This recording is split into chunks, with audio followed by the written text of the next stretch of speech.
Really fun. I have to say, given the way these guys have been training recently and their styles in general, I doubt we're going to see a guard pull right off the bat. Expect a lot of movement to open this matchup.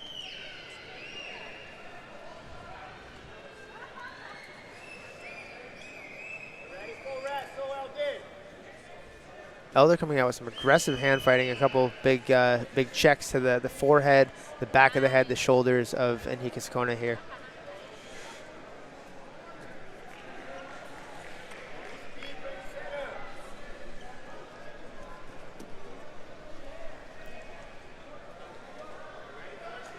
Just some big collar ties and shoulder checks, really throwing the timing of Ceconi off. Yeah, Elder does a really excellent job of keeping inside position. So if you notice, anytime that there's like a big right hand from Ceconi, Elder circles his left hand back inside either to the shoulder or the bicep. And we see this with all of his competitors. We see that left hand again. Such a good job with inside position. It's very hard to get in on shots with people who do that so well. I mean, even that big arm drag attempt, like that was so nice, like nicely timed by Ceconi, but because of Elder's ability and awareness to always find that inside position, it turns it into nothing, which most people now would have gotten in on a very deep shot. That inside position is so important for somebody built like Elder, right, who needs to stay on the inside because he's on the shorter side generally in these takedown exchanges. Right. He wants to get inside because shooting from the outside is always going to be a challenge for him against longer, taller competitors. Right. Yeah, that was a very interesting little gymnastics move here from Ceconi. It looked like he shot up something flying, but actually kind of like jacked up his neck a little bit there. Rubbed the back of his head there at the end, like maybe he fell a little bit too hard in that flying attempt. Yeah. That little wrap single there is one of Elder's best shots. He gets his opponent to chase him and then shoots a far side wrap single. Generally takes it up into like a back take body lock. Ceconi here maybe on a headlock, but Elder pushes his way out. The thing that you have to watch out for there, though, in the IBJJF is you can get some very fast advantages from front headlock positions if the referee believes that the guillotine is. All you gotta do is good. Watch him try to turn belly down. Watch your bottom leg. Good. That's fine. Got a Darce if you want it. Yeah. Good. Respect that grip on your hand. He's going to try to go belly down, Shorty.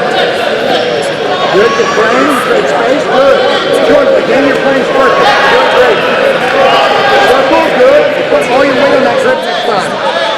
That's fine. Square him up. Good. Don't overextend. You gotta have one hand on the outside of the arm, right? So on the tricep or the elbow. Because if both of my hands go straight into the fingers and the forearm, then it looks like I'm choking and I need to pry that off of my neck. Now, by all means, if you're getting choked, definitely do that because it's not worth the advantage or tapping to avoid an advantage, right? But if that was a nice little single attempt. But if the choke is not tight yet, you can go on the outside of the elbow and push that and then look in the opposite direction as the other hand comes into the hand that's choking, pulling that off, and then you're kind of turning everything in the same direction, passing that elbow by. If you're doing this, it looks a lot more like a takedown exchange rather than a choke defense. Ceconi pulled his way down in a guard here. It looked like he was maybe trying to set up an elevation or a leg entanglement, but Elder very quick to start pestering the head again, get his hips back, and now he's in his pressure passing game where he's comfortable. Yeah, one thing I love about Elder's passing is that he is always attacking the head. We just saw there, and it can get you straight to the pass, of course, right? But one of the more important things that we find, we have a contact out. Oh, do you think it's because of his heavy on the head style? It just attracts a lot of fingers to the eyes, or what? That and maybe the side-to-side movement's got to just shake them out. Yeah. We'll see there, man. We saw it again, right on the head.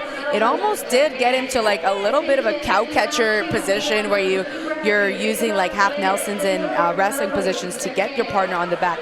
But if it doesn't get the pass, what I was saying before is that it almost always will relieve the pressure of whatever your opponent is going for. So, and just as I say that, we see a big single leg come up here from Ceconi. Ceconi on the body lock here. Elder making himself wide.